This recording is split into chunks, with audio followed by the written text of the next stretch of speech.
Hi guys, it's George here with a after action report with a scenario that I was playtesting with Pete Pollard. A little intro to the scenario. It's D-Day, Foucarville, France, June 6, 1944. The name of the scenario is Silence That Gun.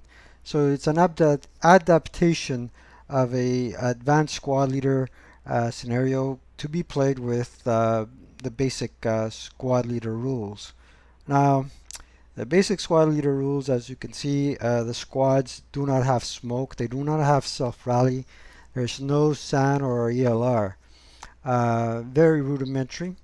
However, we kept the victory conditions quite similar to the original um, scenario. So it's basically either you knock out the German AT gun or you capture a one of the building objectives, which is secret to the U.S. player. In addition to that, the building is fortified, so most of the action takes place on board 3. So there are special rules, going over them quite quickly. There's the building 3 and 1 is a level 1, level hex only. Uh, I'm not going to go all over them in detail, but in general, there's marsh hexes. uh, so it's the American that sets up first, and the American is the on the offense. He's trying to assault the Germans, and the Germans set up after the American player sets up. So it brings a little twist to the scenario. Um, So if a building, a stone building is fortified, it's a +4. If it's a wooden building, it's a +3. Um, and the German AT gun cannot be permanently disabled by a repair attempt, die roll voluntarily destroyed by the German player, or eliminated by a bazooka. However, the in the American order of battle, there is a satchel charge. Um, The German squads are considered conscripts, so we replaced the 467s with 447s.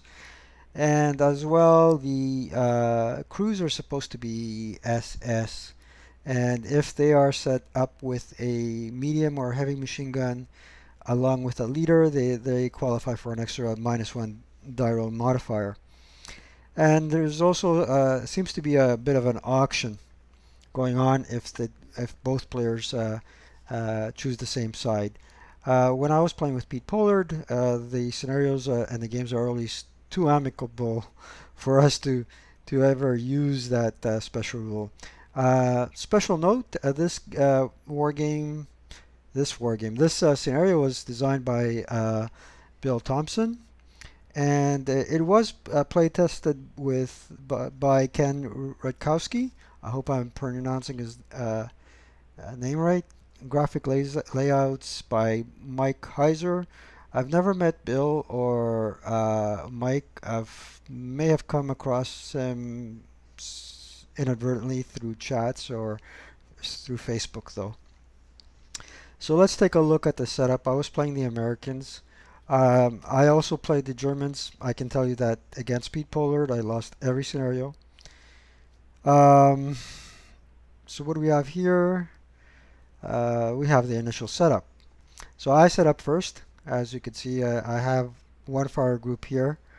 I did not know that where the AT gun would be set up, but I suspected that um, one of the victory objectives, most probable, would be here. So I already had some troops across the road that I could advance in here, provided things went my way. I highly doubted that this building was one of the objectives, but as you can see, he set up two 447 squads there. So trying to approach that building or to take it, you have to incur at point blank fire 16 firepower factors plus 1 here or +2 if you approach it from this direction, it would be 8 plus 2. Still, with a snake eyes rule, either one of these two hexes is a killer. In addition to that, he had, I believe, a squad or two squads or a squad and LMG here firing across this way. So this was the brunt of my attack, and these guys here would try to flank them from this direction here. And I believe this direction here was probably from the west. North, south, east, and west. Alright, that was set up. Turn 1A. I managed to get the two squads uh, out of that stone building, not without casualties, of course, and I had at least one route here. And I could have ended up having at least one squad eliminated, but the important thing was is I did take that stone building. I had a bastion from which I could uh, keep keep the German player pinned and uh, free of having any fire across this road. At least that's the way I saw it at the time. By turn 2B, it seems that the German player has counterattacked and routed me out of the building that I took. In addition, he set up here. Um, his setup here gave him LOS to this hex here. So if I were to give someone advice as to how to approach the German player here, I would say stay away from this hex, and this hex, and this hex here. Um, if you want to approach in a prudent and cautious way, those hexes are hexes you need to avoid. They're death traps. In part because the terrain effects modifier is too low and the German player can score a KIA on you easily. Turn 2A. I repulsed his counterattack again, but not without having to retreat somewhat. In order to rally my forces, I needed every man I could get. And again, we were approaching from his right flank again. 2B. Not much has changed. 3A. Well, as you can see, he repulsed my attack again. I entered this hex, and in a way, it looks like he has a +2 terrain effects modifier. Should he advance a leader there, he gets with a crew and a MMG or an HMG, he automatically qualifies for the -110, putting him in jeopardy on a dice roll of 2. KIAs you can't recover from. Morale checks you can. Double morale checks you can't. Especially if you fail them twice in a row. Alright, moving right along. 3B, again, he managed to get a lucky hit on me, and he's managing to rally all his troops. So pretty soon, even though I have a line of fire covering here, he basically has enough firepower here to keep me from crossing the road. And in addition to that, as you can see from this hex spine here, he has clear LOS to this building. With his firepower, a crew and either an MMG or an HMG, the terrain effects modifier here is only a +1. Turn 4. Again, we repulse the German player, but not far enough for me to succeed in either jumping into this building or N2, what we like to call the church or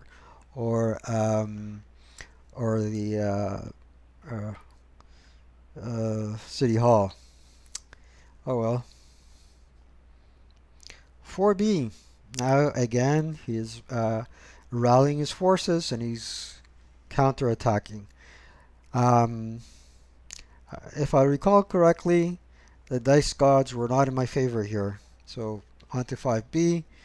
Again, he's managed to break the American player, effectively more or less ending the game in his favor. And again, um, there's no way I can get enough firepower on his fire group here to rout him out of that building or to allow me to advance here. My largest mistake was keeping this player here. I should have advanced him here, taken this person out, then taken the AT gun out as well. But again, the AT gun, when it fires, it has 2 hits. If you can hit twice on a die roll of, I believe, 8 or less, or even lower than that, he has 2 hits at 8 plus 1. Again, all he needs is he needs either a double morale check or snake eyes, and he could effectively eliminate the whole stack. Um, I could have tried my luck, but I guess I didn't. And this is really how it ended. The last prep fire I did was really ineffective. I didn't have enough fire forces left to storm this building or go across to N2. So that was the last slide. This is how it ended. I also played the Germans, and with the Germans I tried to play a bit of deception because you designate where the victory location is. So basically I put the majority of my forces away from the victory location, trying to mislead the American player in believing that N2 um, was the victory hex, but in fact the hex on the bottom of the board was the real victory hex. In that particular instance, he managed to fire upon me, rout me. I had rallied, but I did not have enough movement to regroup and take uh, go back to the victory hex. And in that point, I did manage to deceive him, and he moved 90% of his forces away from the actual victory location. Um, so it's an interesting game. It has a lot of replay value. Is it balanced? In a way, it is, and in a way, it isn't. If you go for that auction and you get your opponent to allocate you a bit more forces, maybe it's great. Um, does luck have a lot to do with it? I'm afraid yes, it does. Um, there's one thing certain about this engagement is that you will, in order to win this game, come into a situation where you are face to face with your enemy. There's very small opportunity for you to flank, given that there are swamps around the two flanks, and swamps are not conducive to creating good fire groups. They're not conducive to routing. Um, and in basic squad leader, if you don't have that capability, uh, I'm afraid the attacking player is dead in the water. Um, in advanced squad leader, you have the opportunity to do self rallies. You have sand, which brings an extra element of fate, and you have heat of battle. You have assault move to limit the modifiers against the that are up against you during your movement phase. However, you do have rate of fire, so I think this Scenario comes very close to replicating how the feel of ASL without introducing all the complexities, but at the same token, there's something missing in terms of uh, of making it a fair firefight, let's say. So that's my feeling about it. But of course, you might have a different opinion. In terms of enjoyment and entertainment, it's right up there at a 9 out of 10. See, Freudian slip, and I nearly gave it a 10.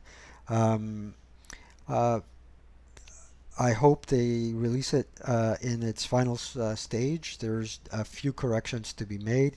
I've already given some feedback to the creators of the scenario, and I wish them the best of luck of having it adopted and played by as many squad leader players as possible. Thank you, and don't forget to like and comment below.